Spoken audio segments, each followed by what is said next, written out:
Praise the lord అండి. ప్రభు అయిన దేవుడు మనకిచ్చిన తన మాటలను లేఖనాలను చదువుకొని మనము జ్ఞాపకం చేసుకుందాము. దయచేసి మీరు ఈ ఛానల్ని కొత్తగా చూస్తూ ఉంటే సబ్స్క్రైబ్ చేసుకోండి.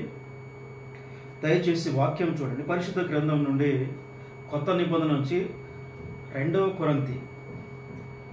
కొరింథీయులకు రాసిన 2వ పత్రిక అధ్యాయం 3 17వ వచనము. 2వ కొరింథీ అధ్యాయం 3 17వ వచనము. ప్రభు అయిన దేవుడు ఈ విధంగా రాయించారు, చాలా స్పష్టంగా చూడండి. ప్రభువే ఆత్మ, ప్రభు యొక్క ఆత్మ ఎక్కడ నుండునో అక్కడ స్వాతంత్ర్యము నుండును అని చాలా స్పష్టంగా చెప్తున్నారు. ఆత్మ ఎవరు అంట? ఆత్మ ఆత్మ ఆత్మ అని చాలా స్పష్టంగా అందరూ చెప్తుంటారు కదా. ప్రభు ఈ వాక్యం ద్వారా మీతో ఏం చెప్తున్నారో చాలా శ్రద్ధగా జాగ్రత్తగా వినండి. ఆత్మ అనే మాట చాలా మంది నోట్లో వస్తుంటుంది కదా, ఆత్మ ఆత్మ అని. ఆత్మ అంటే అసలు ఎవరు అంటే ప్రభువు. ప్రభువే ఆత్మ,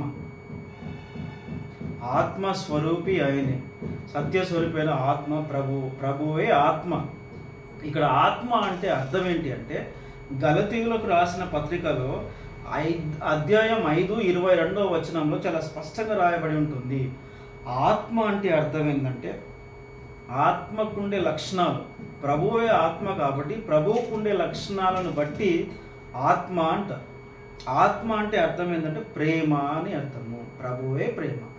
తర్వాత ఆత్మ అంటే సంతోషము, సమాధానము, దీర్ఘశాంతము, దయాళుత్వము, మంచితనము, విశ్వాసము, సాత్వికము, ఆశ, నిగ్రహం. ఈ లక్షణాలన్నీ ఆత్మకుంటాయి. ప్రభువే ఆత్మ కాబట్టి ఈ లక్షణాలు ఇప్పుడు నేను చెప్పినవి అన్నీ కూడాను ప్రేమ, సంతోషం, సమాధానం, దీర్ఘశాంతము, దయాళుత్వము, మంచితనము, విశ్వాసము, సాత్వికము, ఆశ, నిగ్రహం, ఈ లక్షణాలన్నీ ప్రభుకు ఉన్నాయి. ఈ లక్షణాలన్నీ ప్రభుకు ఉన్నాయి కాబట్టే ప్రభు యొక్క ఆత్మ ఎక్కడ నుండునో అక్కడ స్వాతంత్రము నుండును. ఆ లక్షణాలు ప్రభువుకు ఉన్నాయి కాబట్టే ఆ ఆత్మ ఎక్కడైతే ఉంటుందో అది మీలో ఉండవచ్చు, మీకు తోటివారిలో ఉండవచ్చు, మీకు తెలిసిన వాళ్ళు ఎవరిలో అయితే ఇప్పుడు నేను చెప్పిన లక్షణాలు, ప్రభువు లక్షణాలు ఉంటాయో వారి వలన స్వాతంత్రం అనేది ఉంటుంది. మనము ఇక్కడ స్వాతంత్రం అంటే అర్థం ఏంటంటే విడుదల అని, విమోచనము, విముక్తి, స్వేచ్ఛ, ఫ్రీడమ్ అన్నమాట.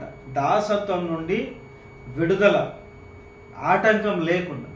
మనము చేసిన ప్రతి పాపానికి, మనము సాతానుకి, పాపానికి దాసత్వంగా ఉన్నాము, పాపానికి దాసులుగా ఉన్నాము. అలాంటి పరిస్థితిలో మనకు స్వేచ్ఛ లేదు. పాపానికి దాసులుగా ఉన్న మనందరినీ పాపం అనే చెరలో, పాపం అనే గుంటలో పడిపోయి మనం పూర్తిగా నాశనం అయిపోతున్న మనల్ని కాపాడడానికి ఎవరు వచ్చారు అంటే ఆత్మ. ఆ ఆత్మ ఎవరు అంటే ప్రభు అయిన దేవుడే. ఆయన వచ్చి ఈ భూమి మీద జన్మించి మన కోసం, మన పాపముల నిమిత్తం ఆయన శిలువ మీద మరణించడం వల్ల, ఆయన ఈ భూమి మీద ఉండడం వల్ల మాత్రమే, ఆయన వల్ల మాత్రమే మనకి ఏం కలిగింది? స్వాతంత్ర్యము నుండును. ప్రభువే ఆత్మ, ప్రభు యొక్క ఆత్మ ఎక్కడ నుండునో అక్కడ స్వాతంత్రము ఉండును. కాబట్టి మనం ప్రభువు మీద పూర్తి విశ్వాసం కలిగి మనం జీవించామనుకోండి, మన పాపాల నుండి మనకు ఆయనే స్వేచ్ఛను, ఫ్రీడమ్, విడుదలని ఇస్తాడు, విముక్తిని కలగజేస్తాడు. ఎటువంటి సమస్య ఉన్నా సరే మనకి ఆయన విడుదల, ఫ్రీడమ్ మంచి జీవితాన్ని కలగజేస్తాడు. మరణం నుండి విడుదల చేసి పరలోక రాజ్యానికి వారసులుగా చేస్తాడు. పరిశుద్ధ గ్రంథం నుండి ఒక మంచి ఉదాహరణ తీసుకున్నాం చూడండి. యోసేపు ఐగుప్తు దేశంలో బానిసగా జీవిస్తూ ఏ తప్పు చేయకపోయినా సరే ఆయన కారాగారంలో వేశారు. ప్రభువున దేవునికి ఉండే ఆత్మ లక్షణాలు యోసేపుకు ఉంటాయి.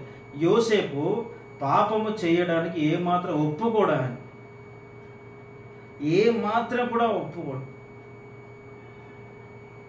ఒప్పుకోకపోవడం వల్ల యోసేపు మీద నింద వేసి ఆ స్త్రీ అతని అన్యాయంగా కారాగారంలో వేయిస్తే, కారాగారం అనే ఒక చెరలో ఉన్నాడు, ఆయన బందీగా ఉన్నాడు.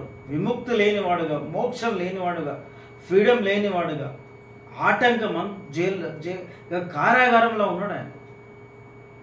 ప్రభు అయిన దేవుని ఆత్మ ఫరో కల్లోకి వెళ్ళి జరగబోయేది ఆయనకి చెప్పి, ఆ కళ భావం ఎవరు చెప్పకపోతే ఆ కళ భావము ప్రభు అయిన దేవుడు తన దాసుడిని యోసేపుకి ఇచ్చాడు. ఎందుకు ఇచ్చాడు?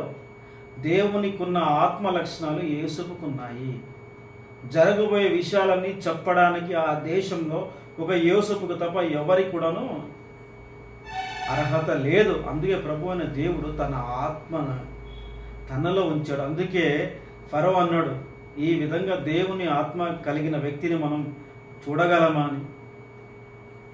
అందుకే ప్రభు అయిన అందుకే ఆ చెరల నుండి, ఆ కారాగారం నుండి ప్రభు అయిన దేవుడు యోసేపును అక్కడి నుంచి బయటికి తీసుకొచ్చి ఫ్రీడమ్, స్వాతంత్రం, స్వేచ్ఛను ప్రసాదించాడు. ఐగుప్తు దేశానికి కారాగారంలో ఉన్న ఒక బానిసను తీసుకొచ్చి అధికారిగా ఉంచాడు. అది దేవుడు అంటే. కాబట్టి మనం కూడా ప్రభు అయిన దేవుడు మనల్ని ప్రతి సమస్య నుండి రక్షిస్తాడు. ఇంకొక ముఖ్య విషయం ఏంటంటే, ఈ నిత్య జీవనంలో ఈ భూమి మీద ఈ ఆత్మ లక్షణాలు కలిగిన వ్యక్తులు ఉంటారు చూడండి. ఈ ఆత్మ లక్షణాలు కలిగి ఉన్న మనుషులు ఏ ఇంట్లోనూ, ఏ స్నేహితుల్లోనూ, ఏ బంధువుల్లోనూ, పనిచేసే దగ్గర ఎక్కడైతే ఉంటారో అటువంటి వారి వలన హింస అనేది రాదు, దుఃఖం అనేది, బాధ అనేది కలగదు. వారు స్వేచ్ఛగా ఉంటారు, స్వేచ్ఛగా ఉంచనిస్తారు, వారు పద్ధతిగా ఉంటారు. వారిని చూసి మిగిలిన వాళ్ళు కూడా పద్ధతిగా ఉంటారు. ఈ ఆత్మానుసారమైన లక్షణాలు లేని వారి వల్ల ఎక్కడ లేని హింసలు ఉంటాయి. కాబట్టి ఈ వాక్యం ద్వారా 2 విషయాలు నేర్చుకోండి. ఆత్మ లక్షణాలు కలిగిన వ్యక్తులతో మీరు సహవాసం చేయండి. అటువంటి వారితో సహవాసం చేస్తే దేవునితో సహవాసం చేసినట్టే. రెండో ముఖ్యమైన విషయం ఏంటంటే, మీరు దేవుని లక్షణాలు కలిగి జీవించండి. ప్రభు అయిన దేవుడు మీరు కలిగి ఉన్న ప్రతి బంధం నుండి, ప్రతి హింసను, ప్రతి చికాకు నుండి మీకు ఖచ్చితంగా స్వేచ్ఛను, సంతోషాన్ని కలుగజేస్తాడు. Praise the lord. దయచేసి ఈ ఛానల్ని సబ్స్క్రైబ్ చేసుకోండి. మీకు తెలిసిన వారికి కూడాను షేర్ చేయండి. ప్రభు పనిలో మీరు కూడా భాగస్థులు కాండి. ప్రభు అయిన దేవుని ఆత్మ మీకు తోడై ఉండును గాక. ఆమేన్. Praise the lord.